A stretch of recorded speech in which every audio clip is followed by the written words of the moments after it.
Happy Independence, Nigeria. Yesterday was Nigeria's 61st birthday, and a lot of messages people sent out were messages of encouragement, messages telling us to forge on, keep hope alive, chin up, and keep our spirits up. Why? Because our beloved country has disintegrated into chaos. But this didn't happen overnight. It happened from years of dropped standards and misplaced values. Well, that's my opinion. We also have a country that is now at the edge of the dam, waiting to either burst or be fixed. But here's one thing. You and I are Nigeria. And no matter how hard we may try, we cannot run away from this fact. We can't live in blissful ignorance, either in the diaspora or in Nigeria. Nigeria is in us, and we are its components. So today, I've got with me Zeal Akaraiwe. I hope I pronounced it properly. I hope so too. and we're going to be talking about the national anthem and the pledge. Those two things are going to be our subject matter. Zeal has been a guest with us many times, and he's a man of many talents. So I'm going to get right into the topic so that we can really discuss this very poignant topic. So Zeal, thank you so much for being here with us today. Thanks for having me. I said we were going to talk about national anthem and the pledge, and you said, But let's try and see what we can do. Okay. And I'm going to take them verse by verse. Yeah? So I'm going to start with the first verse of the national anthem. Arise, O corporates, O compatriots, Nigeria's call obey, to serve our fatherland with love and strength and faith. The labor of our heroes past shall never be in vain, to serve with heart and might, one nation bound in freedom, peace and unity. What does this mean to you? Well, it means a lot of things. It means a lot of things. I'll start from the end. One nation, right? Bound in freedom, love, and unity. Peace and unity. Freedom, Peace and unity. So the question here is this. What does freedom mean? You see, because it would sound as if freedom in this context and unity are opposites. But it's a talk. What makes us free? What makes us free as a people is enshrined in the Constitution. The Constitution guarantees. So the Constitution is a document that is meant to bind the government to the people. The government. So this is our national anthem. And you said we'll discuss the pledge. This is what binds us together. We have a common goal, whether you're the government or whether you're the people. But what binds the government to the people is that the government guarantees our freedom. So whether we like it or not, you see that national anthem, it's conditional. Our freedom is enshrined in the Constitution. The moment the government starts to subvert that freedom, then peace and unity are the consequences. So what about the people? Because the people make up the government. People make up the government. Yes. The people do not make up the government. It's a farce. The people should make up the government in a democracy. The government of the people, for the people, by the people. In Nigeria, it's a farce. What it's supposed to be is that the people that run government should be a part of, from, and share the experiences of the common man. We don't have that. We don't have that in any definition whatsoever. So no, we don't have a government of the people. We have a government made up of people, government made up of Nigerians, who are public servants. But think about this. You have public servants that do not use public amenities. So how can they improve the lives of the public? Their children do not go to public schools. They do not use public hospitals. They do not even use public transportation. They do not fly in public aircrafts. When they want to travel, there's a private wing for them. They do private everything. And so when we, the people, are going through hardship, they are completely oblivious to it because they've insulated themselves. They are not the people. They are people, but they are not the people. So that disconnect starts to remove the essence of the national anthem. We're not bound with our leaders in anything. Nothing binds them to us, nothing.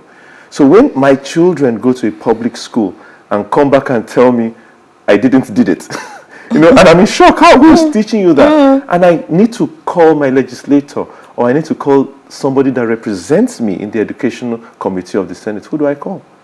If you call them, they start asking you weird questions like, who gave you my number? How dare you? They don't see themselves as representing me. So that's a huge disconnect that we have to address. Okay.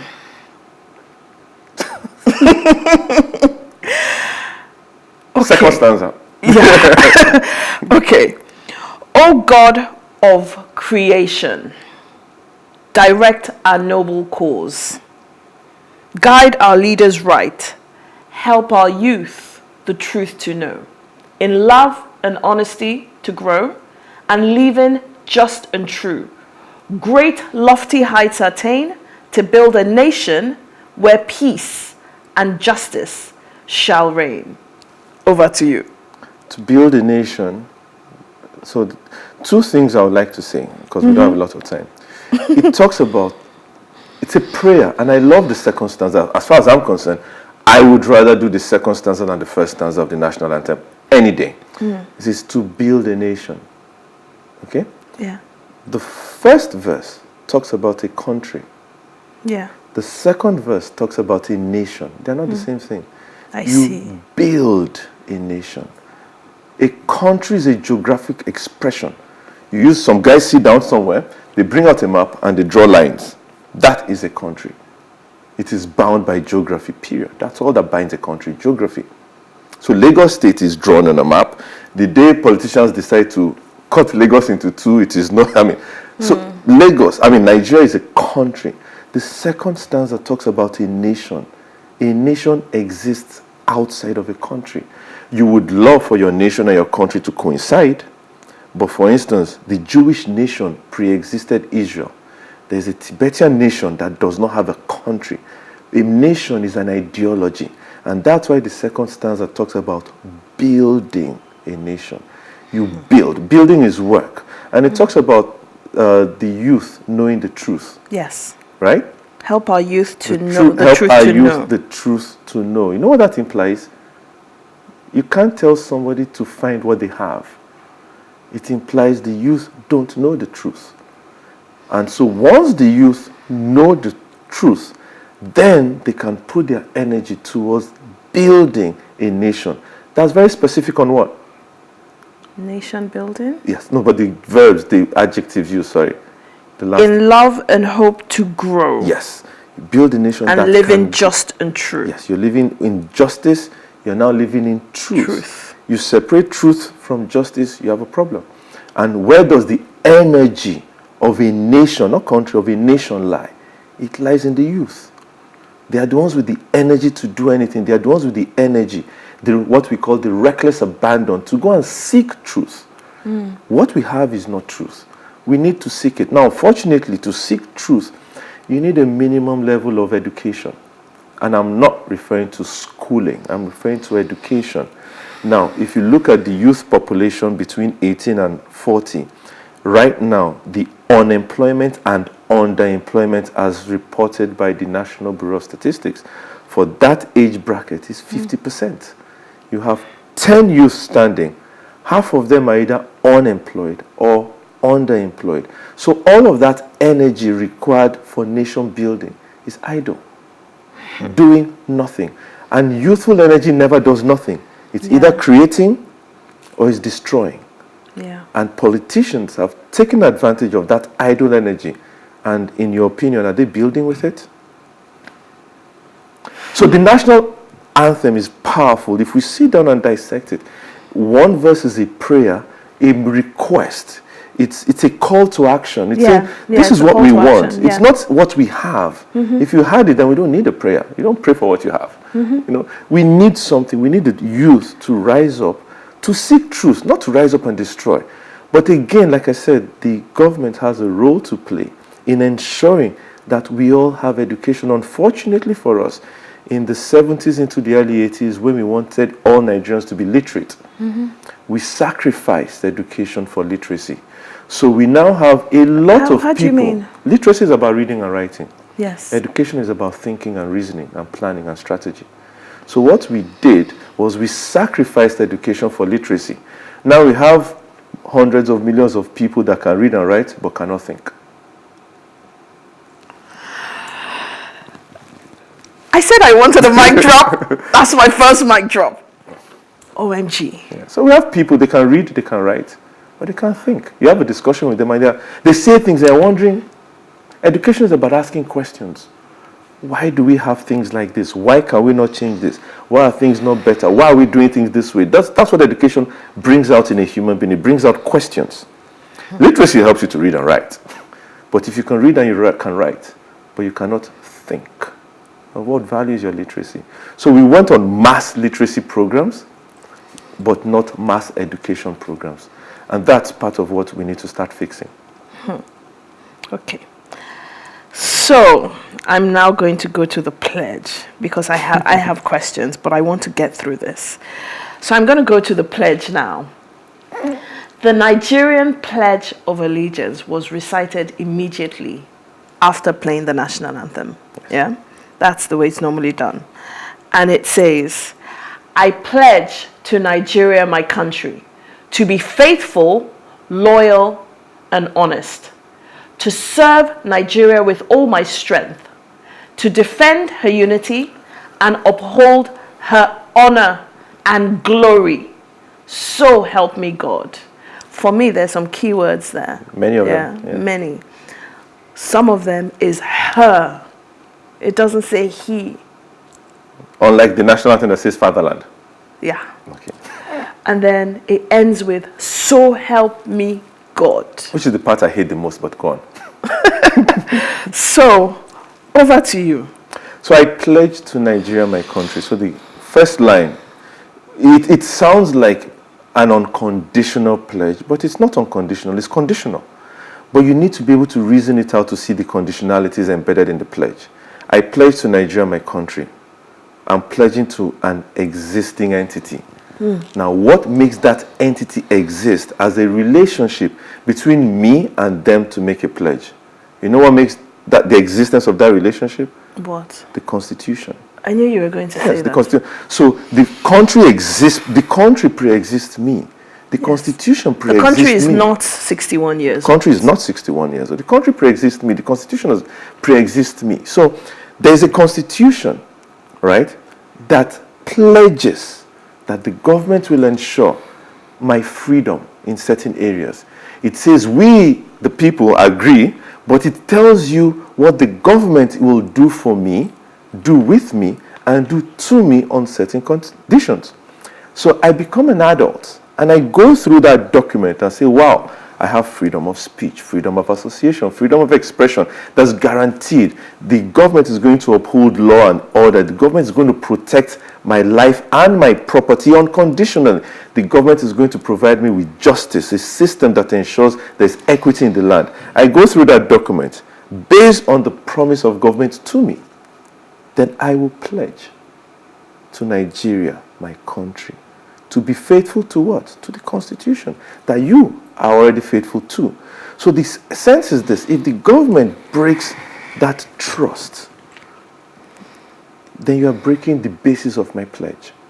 I pledge to Nigeria, my country, based on the fact that the country has a document that also pledges to me. If you are not going to uphold your part, it becomes very unjust in basic law of contract. You cannot breach your terms of the contract and try to use force to get me to uphold mine. That is slavery. And that takes us back to the fact that we say we are independent. And the question is, independent from what? Because in my opinion, independence is about being independent of the colonialism that we were forced into. But it's not about being independent of British rule. Because to rule a people, you set certain infrastructure in place to control them. If you're going to be independent of their rule, you must be independent of their infrastructure that allowed them control you. Now, guess what? The British left. They didn't live with their infrastructure, they left it. It's now left to us to take the infrastructure, dismantle it, and like the second stanza says, build a nation. We didn't build Nigeria. The British built Nigeria, built the infrastructure, ran into crisis because of the financial strain of the Second World War, started to let go of all the colonies. That's why in Africa, a lot of independence happened between 59 and 66. Not a coincidence. It was a financial strain on them. So they pretended to let go. But they left their infrastructure. Now guess what? Our politicians then came in. Instead of them dismantling the infrastructure and building a nation that we deserve, that aligns with our natural culture and religion, they built on the same infrastructure that allowed the British to control us. And so we are not independent of that infrastructure. The infrastructure is now used by the politicians. The politicians are now the equivalent of colonial masters. We serve them. And so they know this. And that is why we do not have any freedom whatsoever. I can't even use Twitter because somebody doesn't like it. Oh my God. I'm like, oh my God. So if we want, we're not independent. So are you saying we're still in slavery? We are still in slavery to a different set of masters. We're in slavery to, it was politicians in the first place, then it became the military in the next place. Now it's a combination of military people that call themselves politicians. I don't have freedoms. There are many things I can't do. We're not going negative, you know what I mean? But we need to understand that independence is about being independent of an imposed infrastructure. If the infrastructure was imposed to control you, if the puppeteer changes, you are still being controlled. Okay, so I'm shaking because these are many mic drops in one. You've essentially just said to every Nigerian listening now that this is all a fallacy. In my opinion, it is. This is all a farce. Because we have not built the nation we want. And to build, if you build a nation, if you build anything, I can always come back and ask you, where's the design? And you show me. So if this building, I say, where's the design? I need to make amendments. You know what they're going to bring out? The architectural drawings. I'm going to say, this is, I say, oh no, this deviated from that, this deviated. We can then either change it, realign it. If you build a nation, there's an architectural design. What is the architectural design regarding our culture, regarding our religion, regarding our growth, regarding our productivity? What are we doing within the age, for people in the age range of 18 to 40, where energy, youthful exuberance, intellect, risk appetite exists? What are we doing? How are we training them to lead the country once they get out of the youthful exuberance? There's an architecture. What is the educational curriculum architecture? What does the educational curriculum prepare us for? It prepares us to memorize. To memorize what? Instructions and orders. It does not prepare us to apply. So when you look at the architecture, you can easily see it's the colonials needed us to obey orders. And so our educational curriculum is about memory. Memorize it. Regurgitate what you've been given. But I'm going to interrupt you there because we've run out of time. But very quickly, to what you're saying, about memory, it's interesting because the key difference between studying in Nigeria and studying abroad is that in Nigeria you're taught to think. You're taught to abroad. You're taught to think. You're taught to rationalize. You're taught to apply. Yes. Yeah, in Nigeria, you're taught to cram and regurgitate. Exactly. But it's the same British educational system now. No. I studied in the UK. It's the same British educational system. Is it the same method, you see? So do they train their people how they trained us? Do they? No, they do not. So guess what? In 2021, we still have the Western world throwing carrots at the developing world to get their best brains and best talents to come over there and do what? And lead them? No. Work for them. Okay, I'm going to stop you there. And in one sentence, as individuals who make up this country/nation, what can I do today to begin to build the nation that we want, the nation that we've been told we can build, what can we do as individuals? There's no elixir, there's no one thing. But as an individual, I will tell you, take control of yourself. Your education is your responsibility. With the internet and smartphones, you can educate yourself. You can begin to learn, you can begin to question, you can sit in your house and have exposure to what other countries are doing. And don't be myopic and learn that things change. You can educate yourself. Because the How building does that of benefit the community? Because we're supposed to be building a nation. Because once you educate yourself, you're a light. You can't hide light. True. That's it. Once you're a light in the midst of darkness, you shine. Once you shine, other people who did not think shining was possible would draw energy from you and begin to shine themselves. You cannot point fingers. Because to build a nation, the foundation is education. That was the first destruction the colonials did. They have to destroy your education and reimpose it for you to follow them. We have to go back, and if we can't do that from an institutional perspective, we can certainly do that from a personal perspective. Ask questions. Why are things this way? I don't jump into the conclusion of it's always been. No. We saw China. 40 years, in 1980 to now, we saw how China changed. We've seen how Singapore has changed. We've seen countries transform themselves. What happened? They were educated. They understood. They had a vision. And that vision is generated and channeled from education. Let's not, I know you wanted us to talk about what has happened before. But this is let's perfect. talk about what can be. So in 20 or 30 years, can Nigeria educate a generation of people that become leaders in Africa? Yes, we can. What does it take? Then we plan, then we build that architecture. Then in 10 years' time, somebody looks at the architecture. We have 10 million children out of school. We need a teacher-student ratio of 10:1. So we need 1 million teachers. For 1 million teachers, you still need a teacher-teacher ratio of 1:1. So you need 100,000 teachers to train teachers that will train children. Where do we get 100,000 from? Then you build it. Then you start building from there. Okay, we really have run out of time, but the summary of what you're saying is, as individual units, because I'm going to bring this back to the family unit. Yes. We can begin to, within our families, re-educate ourselves. We can unlearn and relearn. Yes. We can become the light within our families, extend that to our staff who work for us, extend that to the community, extend that, and we keep extending. Exactly. And that's how we begin to build a nation. And then maybe in one generation, we would then challenge and say, I'm in traffic, everything, and then you come with your siren and try to bully me off the road. And imagine everybody in traffic comes out and says, why are you doing this? Because everybody is working on a different wavelength. Or you're driving on the wrong side of the road. Everybody comes and says, why are you doing this? I promise you, we need to hold them to account. Yes. And it's education that gives us the power to do that.